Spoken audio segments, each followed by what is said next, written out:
समाचार अब तक, सत्य का साहस। बुलढाणा जिल्ह्यातील मेहकर तालुक्यात घाटबोरी वनपरिक्षेत्रात एक हृदयस्पर्शी घटना घडली। कळमेश्वर शिवारात मादी बिबट्या आणि अंदाजे 1 महिन्याच्या शावकाची ताटातूट झाली होती।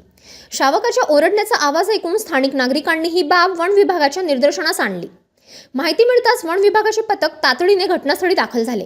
मादी बिबट्याचा शोध घेण्यात आला, मात्र ती आढळून आली नाही। यानंतर वन विभागाने दक्षता घेत त्या परिसरात ट्रॅप कॅमेरे लावले आणि शावकाला सुरक्षितरित्या कॅरेटमध्ये ठेवण्यात आले। रात्रीच्या सुमारास शावकाचा आवाज ऐकून मादी बिबट्या घटनास्थळी आली आणि आपल्या पिल्लाला घेऊन जंगलात निघून गेली। या यशस्वी रेस्क्यूमुळे वन्यजीव प्रेमींमध्ये समाधान व्यक्त होत आहे।